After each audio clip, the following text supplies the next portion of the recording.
Warning: the views and opinions expressed in this video are not those of a health professional.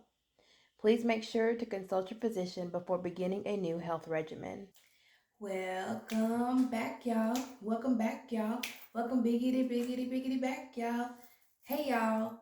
If you're new here, hi. My name is Kelsey, and I'm here every Sunday and Wednesday to share my gastric sleeve journey.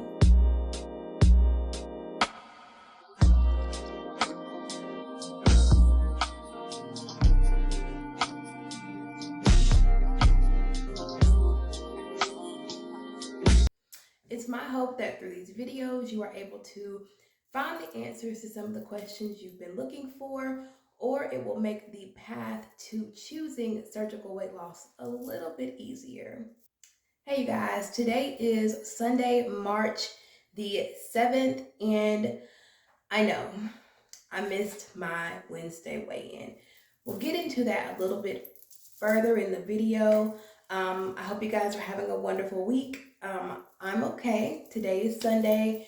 We're getting ready to roll into a new week. We're getting ready to start afresh. This video this week, as you can see from the title, is going to be 8 reasons or 8 things I wish I knew before having gastric sleeve. I do have my son's phone here just for reference because my phone I use to record. But the first thing I wish I would have known is understanding the portions of food. Had I have known that the portions of food were going to be so small, I think it would have mentally prepared me. People tell you all the time, well, you're not going to be able to eat as much as you did before and yada, yada, yada. But it doesn't really come into perspective until you're looking at it on your plate and you have 2 tablespoons of food, 4 at the most, and you're like, and it's an unsatisfying feeling. I don't know if you guys know what I mean, but never being able to finish what a person would consider a meal, it definitely puts into perspective how big the portions were that I was fixing for my family, how much I was overcooking. Yeah, it puts a lot into perspective. So I guess, had I have known, it probably would have prepared me. And also always having to explain, are you okay? Are you eating enough? Did you get enough? Are you sure you got okay? Are you sure you got enough food? Are you sure that you don't want anything else? Is the food nasty? Always having to explain, I'm okay, I'm just full. Like, I'll come back to it later. And I think that people don't understand the dynamic of not being able to eat it. Like, you're eating a fraction of what you used to eat. And so, I wish I knew better ways to explain that, or I wish I would have known that I was going to have to explain that. Number 2, I wish that I would have known that my cravings were not going to go away. And I've spoke on this before, and it's 150% real. Y'all, not only do they not go away, I'm craving stuff I do not even like. I do not like green peas, period. I have never liked green peas. I was craving them. I can't eat them right now. Just cravings for things that are unhealthy for me. Chips, anything that my husband eats that I can't eat, I want it so bad. And my idea was, and the way that people made me feel was, oh, you're going to have this surgery and you're not going to crave anything ever again. Bullshit. I'm sorry, you're going to continue to crave things. Like I said before, you were living an unhealthy life 2 weeks before, 3 weeks at the most, eating what you wanted to, eating as much as you wanted to. And that's not going to change overnight. That comes with a consistent life change. And that's what the gastric sleeve is a tool to do. It's a tool to teach you better ways to treat your body in regards to food. And yeah, them cravings, baby, they don't go nowhere. Number 3, I wish I would have understood the emotional dependency I had on food. I wish I wish somebody would have told me that the safe place that I found in food would no longer be there. So having to deal with certain emotions and certain things that I had been dealing with unhealthily with food, I now have to face head on because I don't have any other coping skills to deal with them.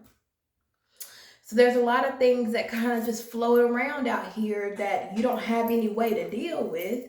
I'm really giving y'all gypsy vibes today. What you think? Very much gypsy. I'm sorry, off track. I was just looking at myself in the camera and I feel like I look like a gypsy. But the emotional dependency that we as people have on food, being angry, sad, happy, celebrating. You had a long day, you just want to go grab some ice cream. Like, even those who are healthy, who have a healthy body weight, can still do that. We can't. After you receive the surgery or you receive the tool, those things can make you sick. So you have to find alternative means to deal with those emotional triggers. And we'll get to those a little bit later in the video. So yeah, I wish I would have known about that. So my experience, I'm trying to, tell you guys, you need to already be working on some coping skills to help you deal with what's going to come on. If you and your significant other get in a fight and you're sad or you're angry and you would typically go and have a drink, you can't do that. Or, if you would go out with your girlfriends and, me and my friend would go to the melting pot. I can't do that anymore. I can't indulge in those type of activities anymore. So I'm having to find ways and things to do with my time. My house is so clean because I'm constantly cleaning because I can't sit down and eat a bag of potato chips like I used to. I think I'm on number 4. Be careful with vitamins. Know that your stomach is this big. I made the mistake of living as though I was still pre-VSG. And my nutritionist had provided me a sample vitamin to try. And I was like, okay. And she told me, take half before, a meal or with the meal, take the other half later on in the day. And if you feel better or if you feel okay, the next day, take the full one. Okay. So I did that. I took the vitamin and I was fine the first day, splitting it up.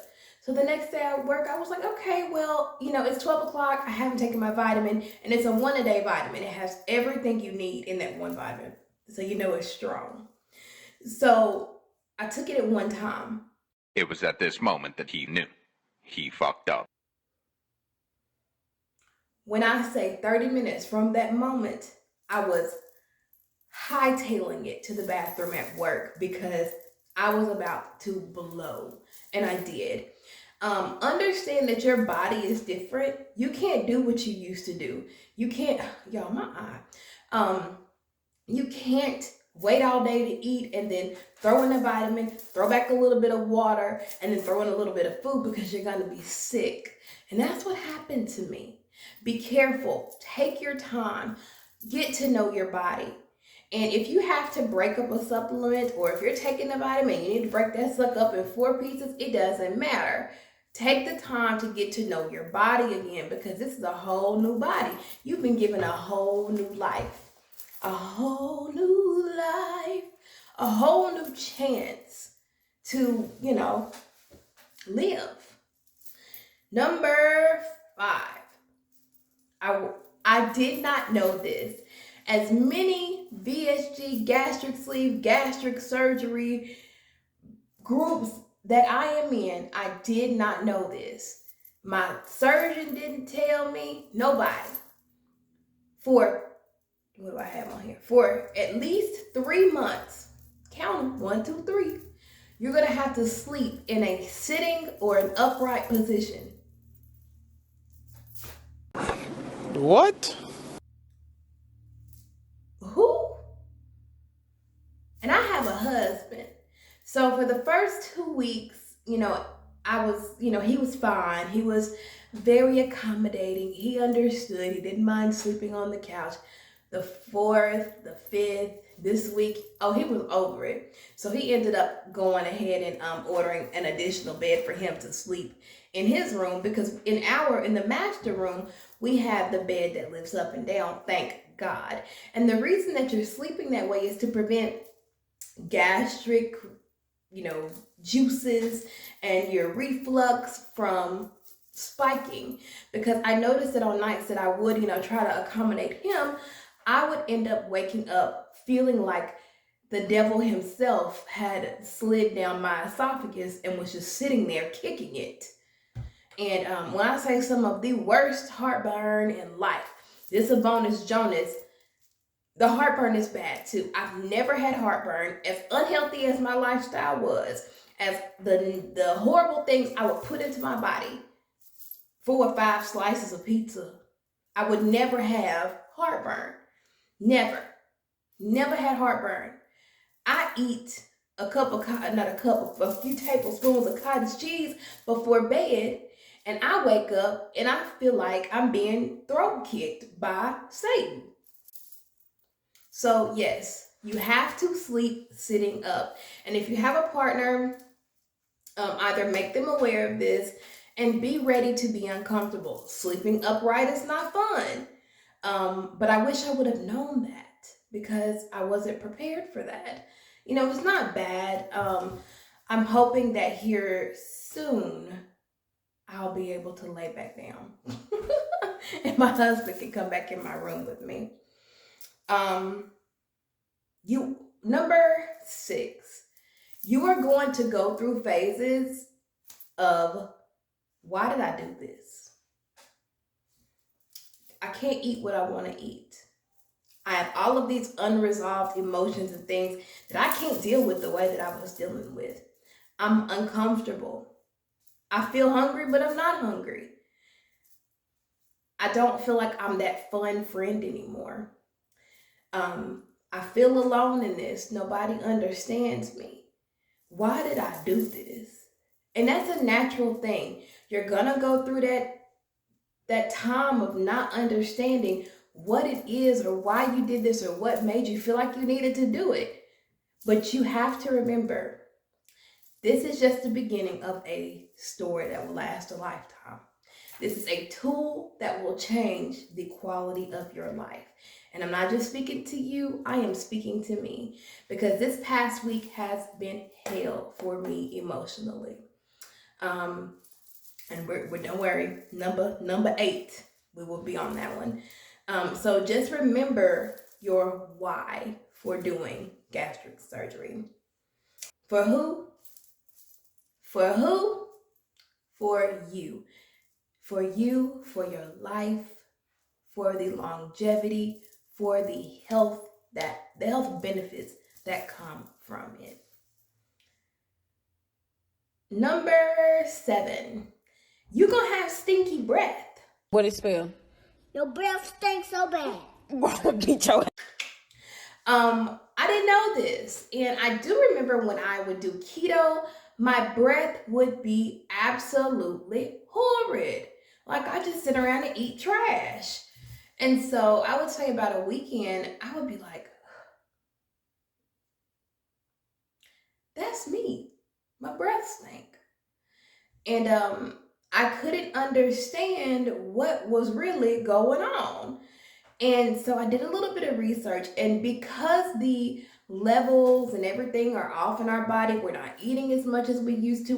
We can't chew gum, we can't suck on mints, we can't have candy. You can't just like constantly be throwing something in there. Your breath becomes stinky. And now it's not bad, but you could definitely tell that it's very dry tasting, very dry smelling.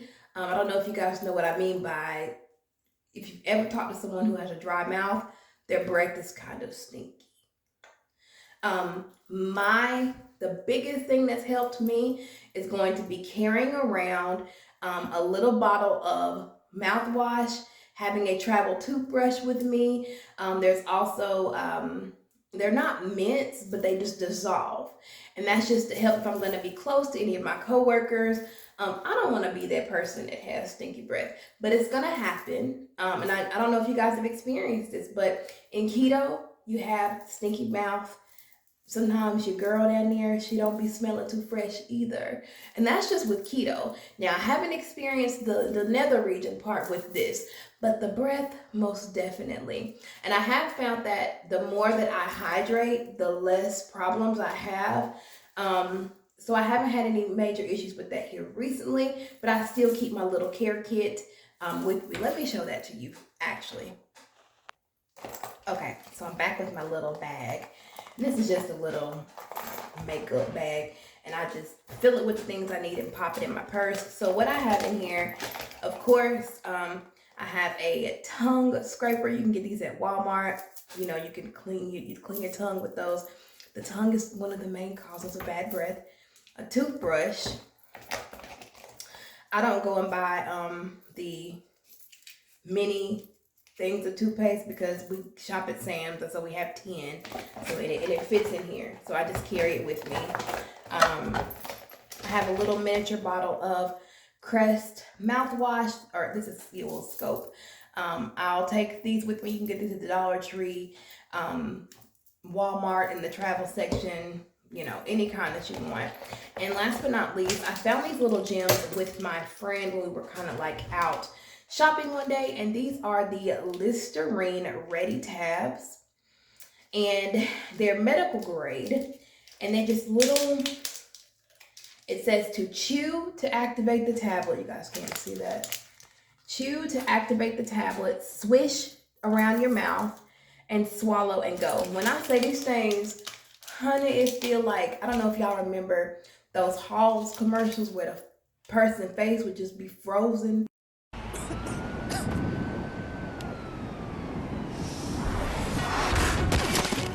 Something wrong with your squeegee, kid? I'm a little sick. Sick?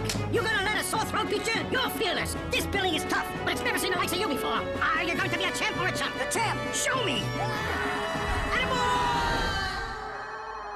Halls, a pep talk in every drop. With triple soothing action. This is how these make your mouth feel. So I like to have these, and the cleanliness lasts for a while.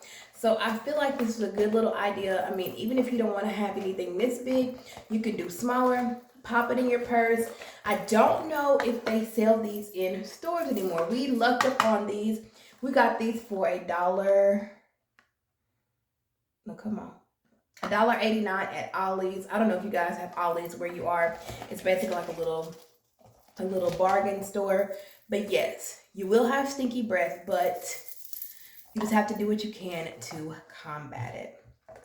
Last but not least, number 8. The emotional distress that you go through when that scale stops moving. I wish someone would have told me the pain associated with that, the defeat. Truth is, Wednesday, when I got up to check my weight, I hadn't lost a pound. I bounced for 3 weeks. I had bounced back and forth between 307 and some ounces and 308 and some ounces. And so I had my son hide my scale. Like I told you guys, I was weighing once a week. And I just knew that when I stepped on that scale Wednesday, that I was going to see some change. But guess what? I didn't. All right, you guys, about to step on the scale for our weigh-in Wednesdays. Let's click it on.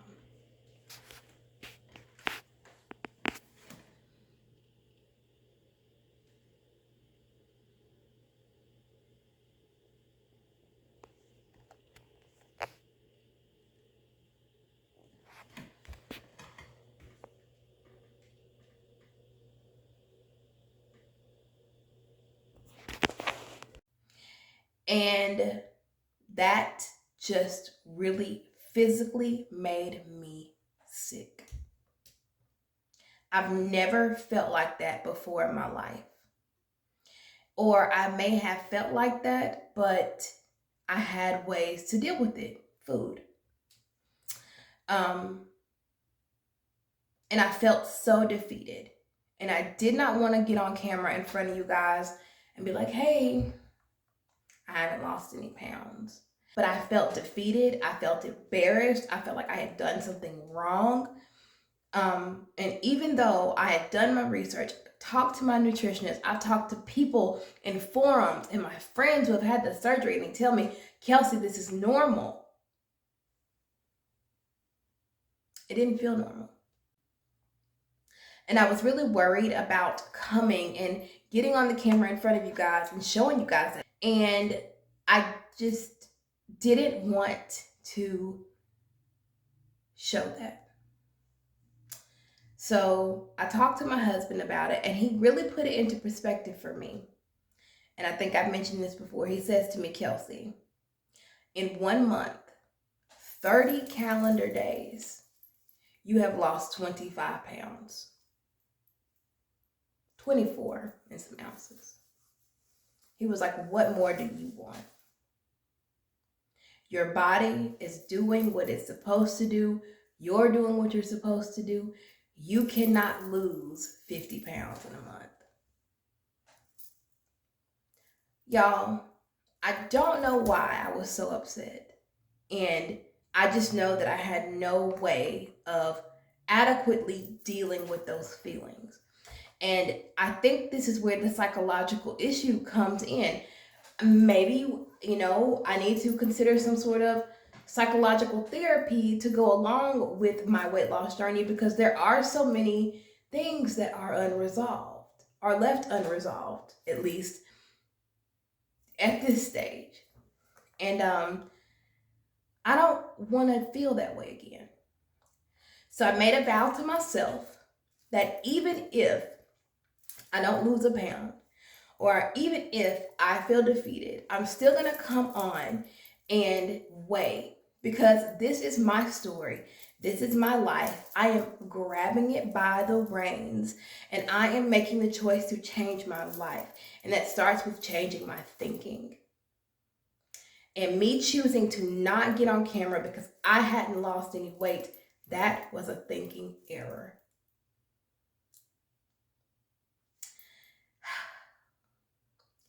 As I say in the beginning of my videos, it is my hope that through my struggles, you find the answers to the questions you are looking for.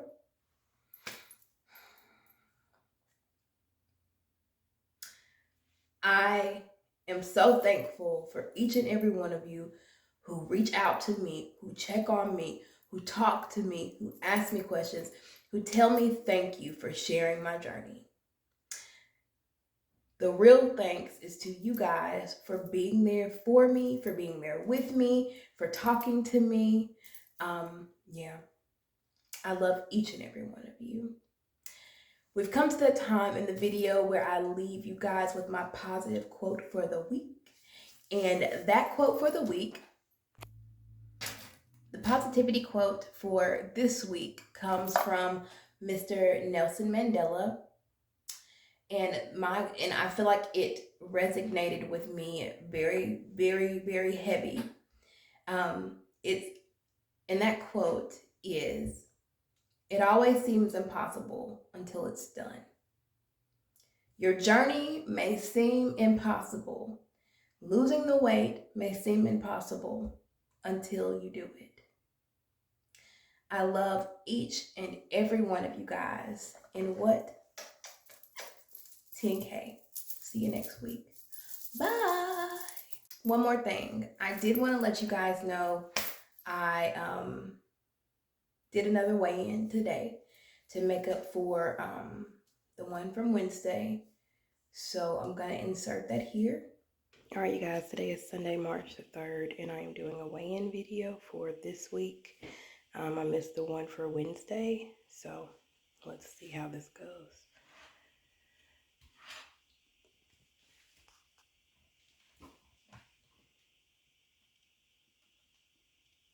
303.2. And as you guys see, that scale has started to move again. I'm so thankful for this journey. I'm so thankful for the lessons I am learning. I'm gonna start putting my weight stats in the comment box down below if you guys ever want to just know quickly where I am. So as of today, March the 7th, 2021, I, Kelsey, am down 27 whole pounds. 27 pounds gone for life. Bye. See you guys Wednesday. We're gonna weigh in. Win, lose, or draw. That's my word.